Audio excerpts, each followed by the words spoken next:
I and my ex-wife were married for 7 years and were together for 9 years before she cheated and left me for another guy. Our divorce was finalized in March of this year. The other guy is a playboy jerk who's probably 24 or so. It all began at the end of last year, and in January of this year she told me she wanted a divorce.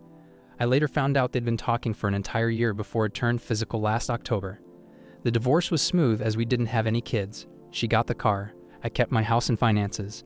After that, I was out of her life and she was out of mine. We never contacted each other except for 1 or 2 times. That was also when we last saw each other in public. Her family is very conservative, and they basically cut her off after she cheated and divorced. She moved in with the other guy. During this time, I found out she also lost a lot of friends as the other guy tried to hit on them or insulted them. Her ex sets of friends tried to get me involved in their fights, immature. Well, I included this part because these sets of friends were the ones that stood behind her after she had an affair, telling me she found herself and I should probably let her go. I don't harbor any resentment toward her or the other guy. I didn't get involved with anyone during this period because I was focused on my job and earning back the money I lost during the divorce. Now here's where I need help. 2 days ago, I got a call from one of my ex-wife's friends who told me my ex-wife wanted my number. She didn't say much when I asked her why and told me she needed to talk. I thought it was important. Mind you, we never had any contact, so her suddenly wanting to talk to me created a sense of seriousness. I told her to give her my number. Yesterday, my ex-wife called and she sounded very creepy. She didn't have the voice she used to. It was broken.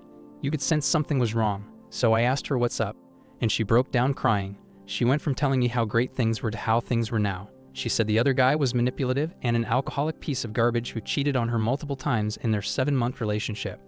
He put her in charge of finances, which meant she had to get a job even though she was pregnant.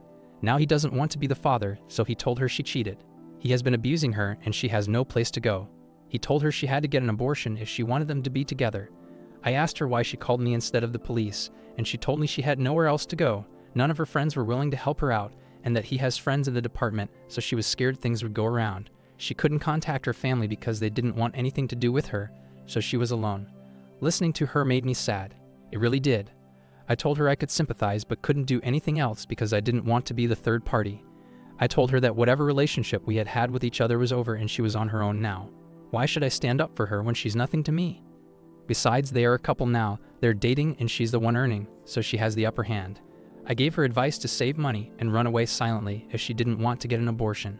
It was a 17-minute call and she basically wanted to talk more, but I told her I was busy and cut her off. She did mention she was sorry for how she treated me and leave me. I honestly don't care about that. I told her to contact me only when it was necessary because I really didn't want to hear from her anymore. Yesterday night, I thought about it deeply and felt I should do something because no one deserves that kind of abuse.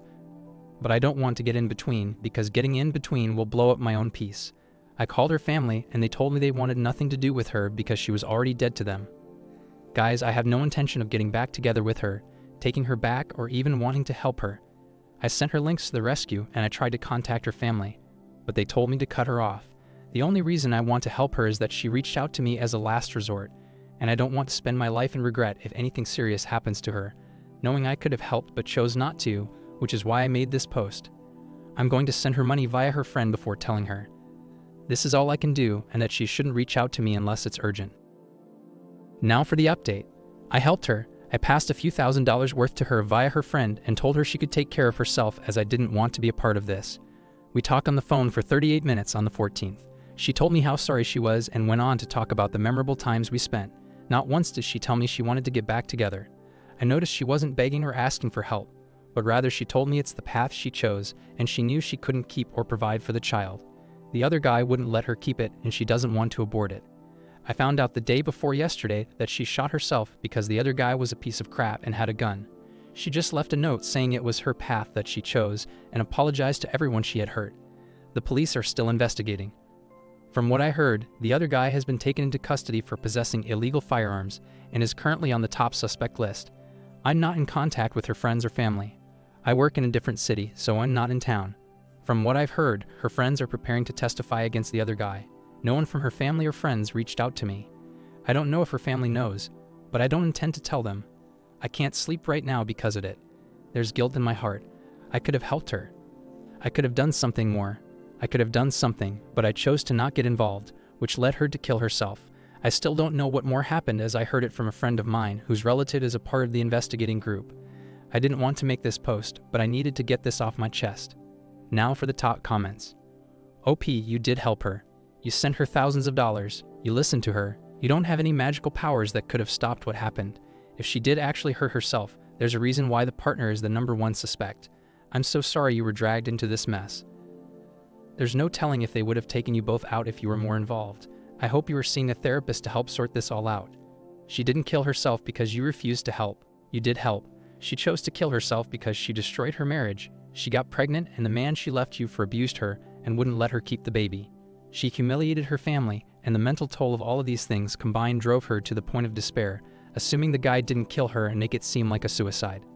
I hope you can find peace with your situation, OP, and are truly able to heal. Thank you for taking the time to listen to today's story. If you enjoyed the stories, please feel free to like, as well as subscribe to the channel. You can write your suggestions in the comments section about the story and what you would do if you ever find yourself in this situation. Also, if you have a story you would like to share, please do not hesitate to contact me. Take care.